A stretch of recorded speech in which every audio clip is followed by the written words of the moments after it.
Derek Carr put on his Instagram that essentially this quote, what they call work, I call worship, right? So for him, the, what is it, the Oracle Stadium or wherever they play, for him, that's, so to speak, his temple, so to speak. And this is, his work is worship. Now, what we're doing now is entering to the second section of the book, which is discerning our calling. So first, we spent a lot of time last week looking at defining our calling, right? GPS, worship, work is witness, all of that. But today, we've got chapter 4, where we're starting off on gifts and what gifts are. And we're going to break down gifts as all that we are and have. And to these three things as well.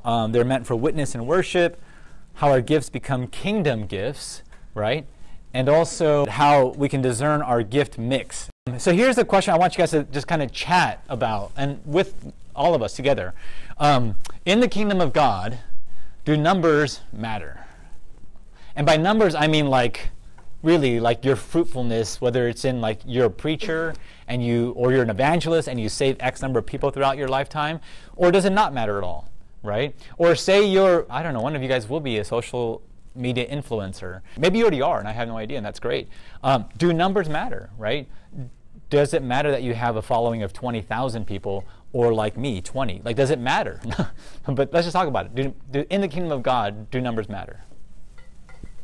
And maybe you can draw on some of the reading or just your thoughts in general. Okay, yeah, go for it. So numbers don't really matter. Okay, Briley, good, good. Good, so you're kind of doing both, like, yeah, the quantity, but what are the quantity in terms of quality? Yeah, that's good. Okay, yeah, Josh? And then Caleb. Okay, I know one pastor who likes to say, like, every number represents a soul. So in that sense, every soul entering the, yeah, okay, good. Okay. So numbers, so what's the conclusion? They matter or they don't?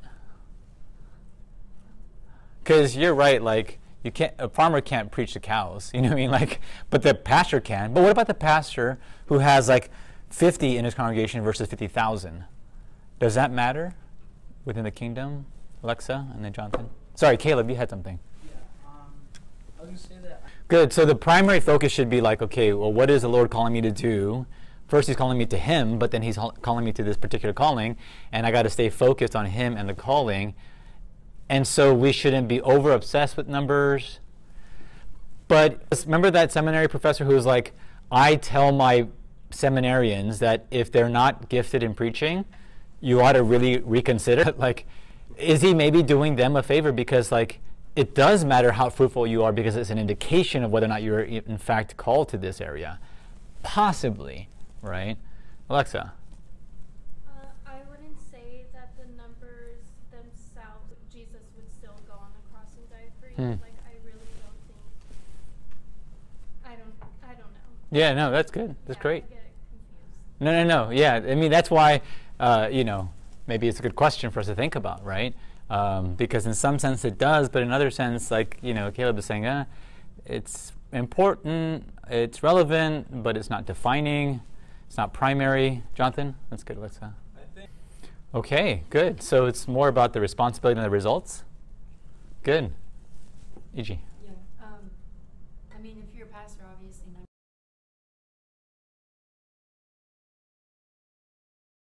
Sure. you know? Yeah, are you watering on the gospel or are you speaking truth? Because if you speak another gospel and you have 50,000 people are attracted to it, then now numbers matter in a very different direction, right? Yeah. The one person who was the usher at the evangelistic outreach where Billy Graham first was usher to the front of the tent, right, with his friend, that one person touched hundreds of millions, arguably, right, presumably, or at least tens of millions, right? But for that one usher, he was just ushering one person to the front and saying, no, there's still room here because they're about to leave, right? Billy Graham and his buddy. And that's where he got converted, and then look at that, right? So maybe it's what you, Alexa and Caleb, and you guys are all saying is that it matters, and E.G., what matters is to whom and to what we're called, and we're being sensitive to his calling more than like, well, look, I've got 50,000 people. So I just want to like complexify our thinking about numbers a little bit before we.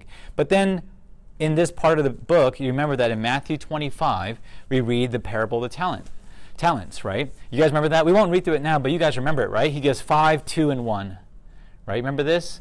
And then I think it's right in the book. And then the 5 doubles it to 10, and the 2 doubles it to 4. But the 1, what do they say? And so then he came to 2. His master said, "Well done, good and faithful servant. You've been faithful over a little. I will set you over much. Enter the joy of your master." And then he also, who had received 1 talent, came forward and saying, "Master, I knew you to be a hard man, reaping where you did not sow, and gathering where you scattered no seed. So I was afraid, and I went, and I hid your talent in the ground. Here you have what is yours." Master's response, "You wicked and slothful servant," right? Like, oh, well, I thought he was at least safe. He kind of put it away and at least got a little bit of interest, right?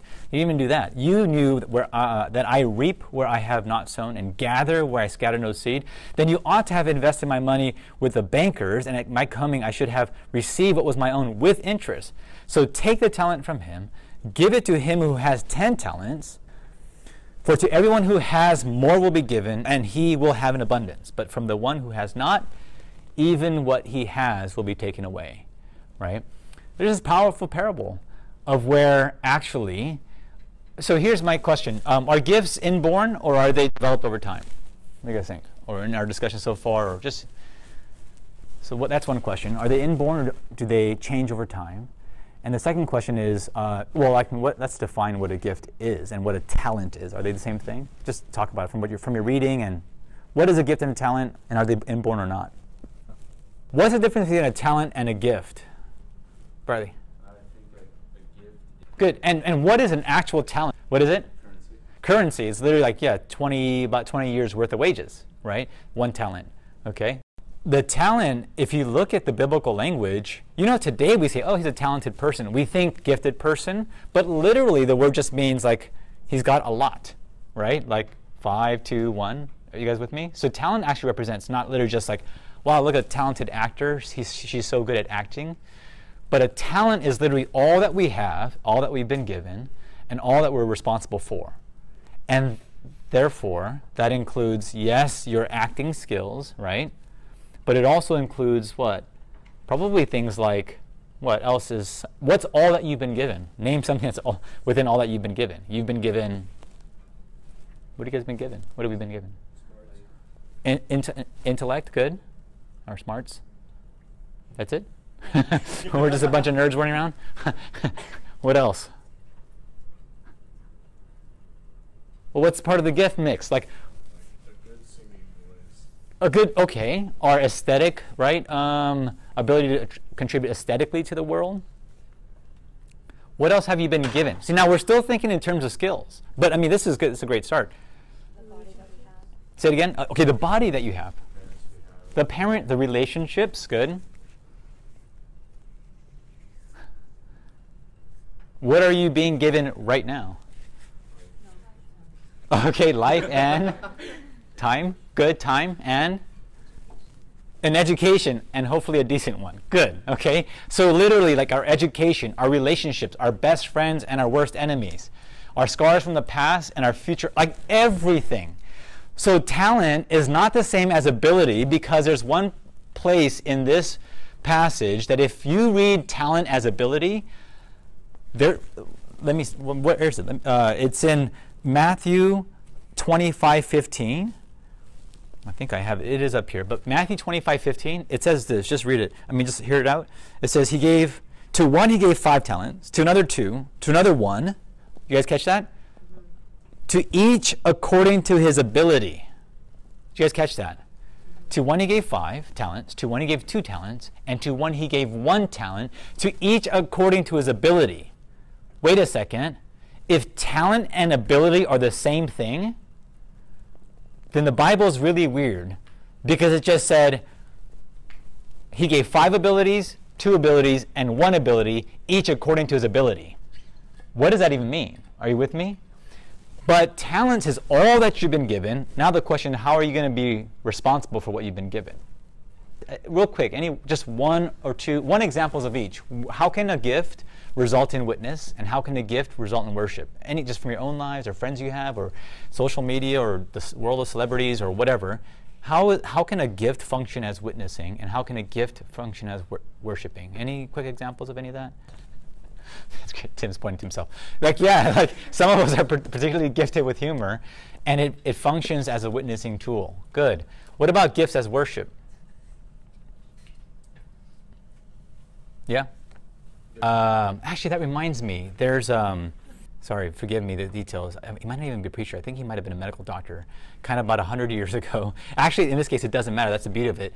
So Rick Warren was listening to this person give a testimony, and they said that when they came across the cemetery in England and saw the tombstone of a particular gentleman, again, it might have been a preacher, might have been a doctor, but the point is, on the tombstone, he said, when I die, I want this written on the tombstone. You guys know the song, Drummer Boy? And he said, I just want the words, I played my best for him. Like that is your gifts as worship. That's your work as worship. Okay, so here's the question I'm going to ask, and there's the answer, but what makes this true that gifts are witness and that gifts are worship? What makes this true is that we've been created for His glory, we've been saved for His glory, and that's, most theologians all agree on this, right? And these are the key passages that most people point to, right? Isaiah 43 and also Ephesians 1.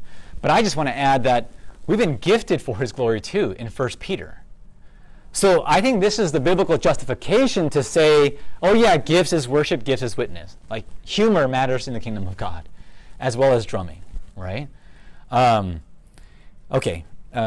Examples that I would point to, but again, I don't necessarily have to get into details on this, because you guys know kind of people who I would typically point to. But remember, real quick, like Lecrae drops that album, he goes to like Jimmy Fallon and all these places. His gifts function as witness. There's that conversation where he gets to Billboard headquarters, and they ask him, why did you write that song on racial reconciliation? And remember this conversation? He goes to Billboard, right? And his point was, look, I believe Christ came to reconcile all things, and race is just one of those. Now his gifts function as a potential to witness, right? So there's that example. Okay, we'll move on just for time's sake. I won't use the other one. But remember from last time, gifts also function as worship. Here's that quote from St. Irenaeus, who says, the glory of God is humanity fully alive. Remember this from Andy Mineo last time? And so how can we be fully in our gifts and our passions? Now, I'll give you one last example we didn't look at, which is this gentleman, again, focusing on worship. Some of you guys know this is a guy who broke the NFL record on highest paid contract. But Derek Carr is the quarterback for the Oakland Raiders. Literally broke the NFL record, which is amazing.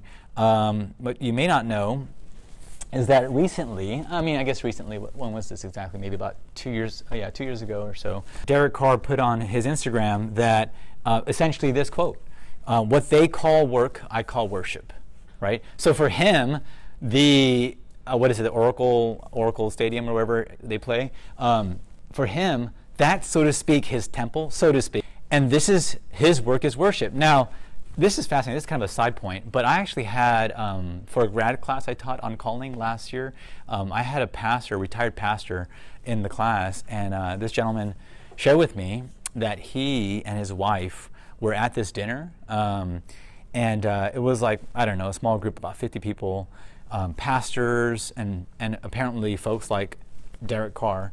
But his wife was sitting next to Derek. He had no idea who he was, but she said to him, it's good to meet you, Derek. I don't know if this is going to sound odd to you, and this touches on our listening prayer stuff. But she said, I don't know if this is going to sound odd to you, but for some reason, I feel like the Lord wants me to say that your work He sees as worship.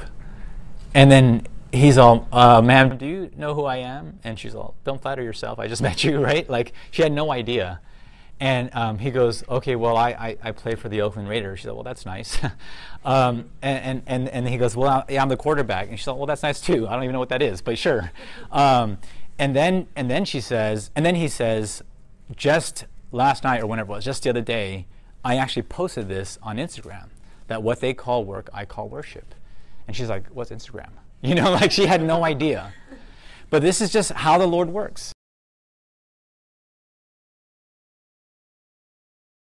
What do you think is the difference between a secular gift and a kingdom gift? You know, like there are non-Christian athletes and actresses who are gifted. How do we say, well, the work of a Christian actor or athlete or pharmacist or dentist or teacher is different from a non-Christian? How does a gift become a kingdom gift, I guess is the question we're trying to ask, right? So any thoughts on that? I would say how it's being used and who's getting the credit. Good. So that's that. Great. That's awesome. Okay. So how something is used, right? And for whom? Is that what you're saying, or for what? Yeah. Yeah. Okay. Good, Tim.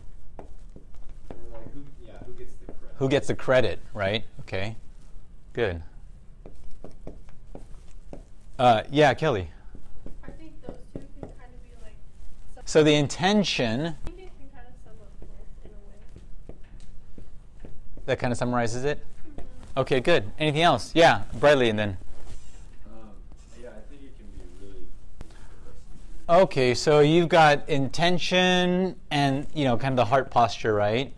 But you've also got the effect being another thing, which is eternal rather than temporal. Okay, good. I was kind of going off. Excellent. Okay, good. So the impact, we've got intention, we have impact. Oh, can we get another eye up here? Okay, Kelly, good. I was going to say, doesn't this have to do with like the 3 eyes? Ah, yeah, there is. In a different book for my worldview class, we used this and we talk about the 3 eyes, right? Intention, impact, and how good the thing is, the integrity of the thing that we make. Okay, so that's in a different context, but in this context of calling, so that's in terms of culture. How do you make something culturally Christian, so to speak?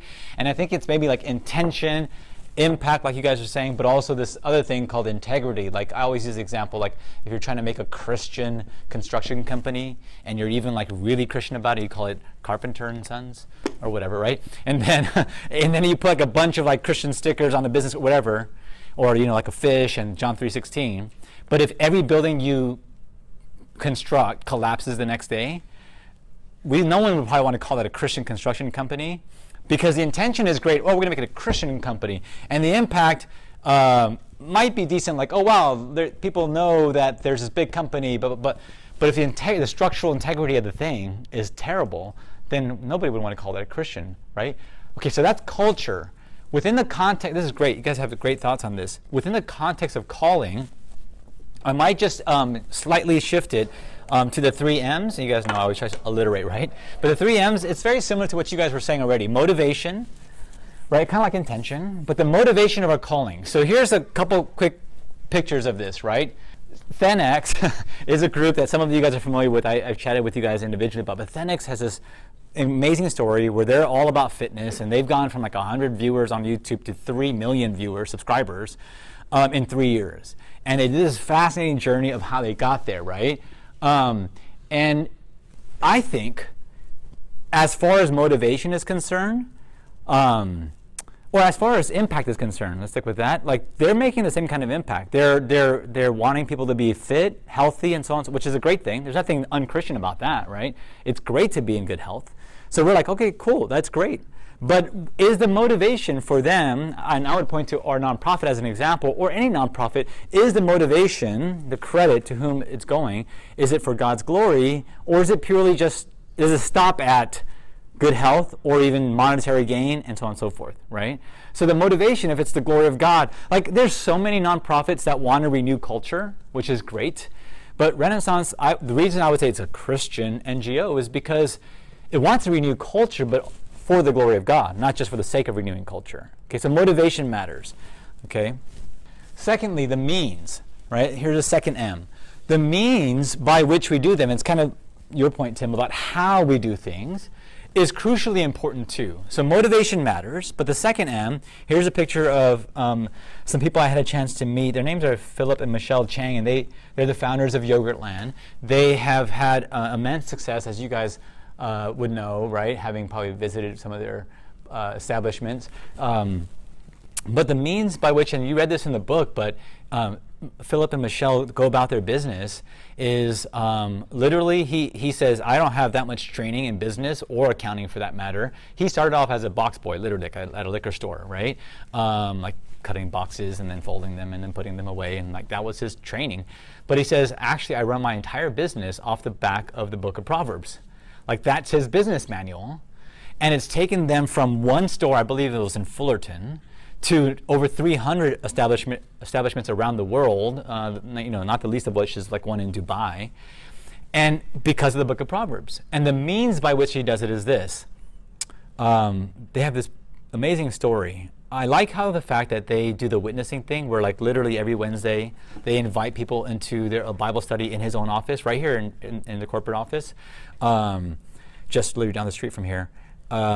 And so that's kind of neat. He makes it Christian, so to speak, by having Bible study and prayer every Wednesday. But to me, the more Christian thing, or the more powerful thing that he does, not the more Christian, but the more powerful thing he does in terms of witness is this. He has decided, there was one time where he told this story, and he was saying how he had like 300 stores. Some of them were doing really well. I don't know, about 10% of them weren't in the black, right? They were operating the red, so they were negative revenue or negative profit. And so he said that at one point he had, I always get the math wrong on this because I'm terrible. It's like 3,500 applications that I know. And the application fee alone, just to start a Yogurtland, some of you guys know this, like Chick-fil-A, it's 10,000. It was 10,000 also just to start a franchise for Yogurtland. Someone do the math on that real quick. What's 10,000 times 3,500? So you math majors or people who are math inclined, who has the gift. He could have easily taken that amount of money and be done, right? He and Michelle and their daughter, they'd be done. Like, never have to work for the rest of their life. And their grandchildren's life, probably, if they did it right. But what did he do? This is going to blow your mind. He and Michelle decided not to even take a single more application until every single one of the current Yogurtlands were operating in the black, that they were all profitable. And that's exactly what they did. I don't think you can do that unless you're running your business on the back of the book of Proverbs. Are you with me? I mean, you've got to know God's heart about the poor and about lending money and all of this that comes from the book of Proverbs to be able to make a decision like that. And that's exactly what they did. 3,500 applications. They took none until every single one of the 300 current stores were operating in the positive, right? So there's a means by which we do our work. So that's that. Let me go to the last M, and that's the manner. I think our gifts become kingdom gifts when our manner is on point. And what do I mean by that? So some of you guys know the story, maybe from my worldview class, but most of you guys may not have heard this, and that is Ralph Winter, right, big. I mean, this is just a part of his IMDb. There's a lot more recent ones, Altered Carbon, and much more recent films that he did. But Ralph is a big-time Hollywood producer, but as we shared last time, devout follower of the Lord. And the manner in which he does his work, as we shared last time, as I shared in another class, is simply this. The manner is, I asked him in an interview, I said, hey, Ralph, how do you do film and faith? How do you do Christianity and Hollywood? Because that's not an easy, right? Like, if you and I both believe that all of our life is worship, how do you make film to the glory of God? And, and here's the other question I asked him is, do you witness, right? Do you witness, like, in Hollywood, right? And he says, absolutely. I witness all the time. I witness by trying to produce the most excellent film I can, under budget and on time. And then occasionally, I take out my crew and share the gospel with them. You guys follow that? I mean, this is now whole life worship and witness, right? Most of us are like, yeah, I witness, because there's 5 minutes on Wednesday when I see somebody at the water cooler that I'm going to give them the gospel real quick and call that my Christian duty. But he says, let my work speak for itself. And then occasionally, we'll grab coffee and I'll share Christ with them. But he witnesses all the time. Right? So I think our gifts become kingdom gifts when we have our motivation, our means, and our manner intact, right? When they're all, so to speak, pointing Godwardly.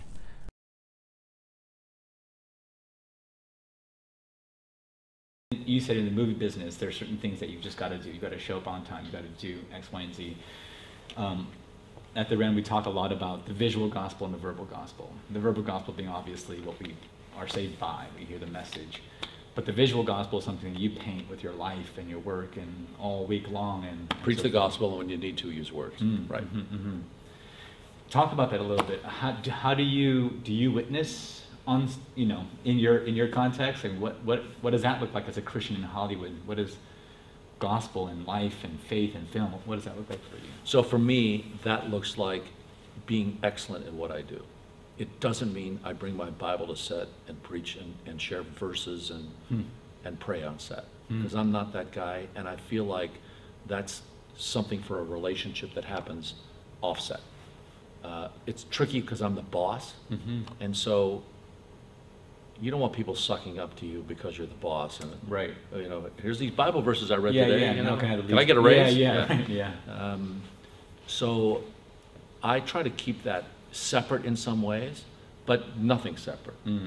And you know, when you're willing to follow through, when you're willing to have the hard conversations, when you're willing to make the sacrifice because it's going to make the product better or make it a better environment for your employees, then you know that, again, that stands out. And so people naturally ask you, A, what's wrong with you? Or why do you do this? Or why didn't you say no? Or why did you say yes? And so that becomes the entry point to have a conversation offset.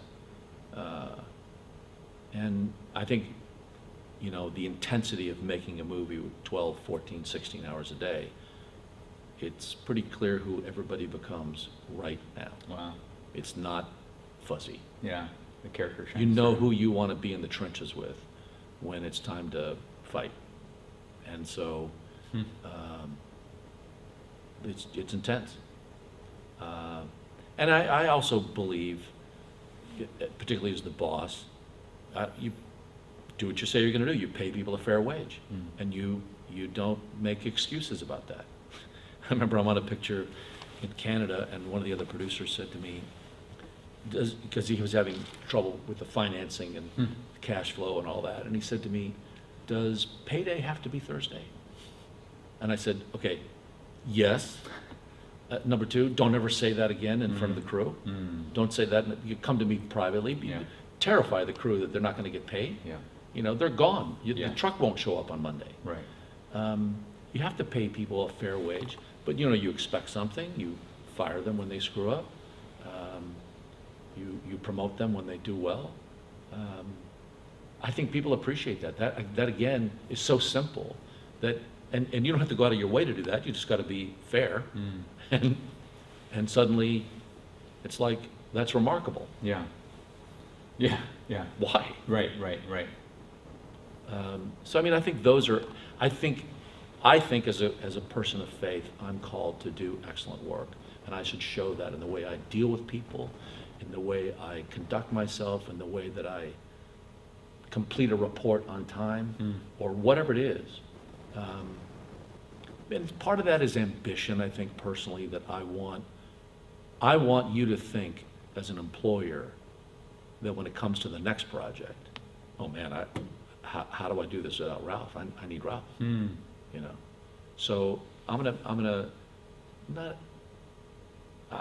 do excellent work so that you notice, and I'm hard to not notice. That's great. Yeah.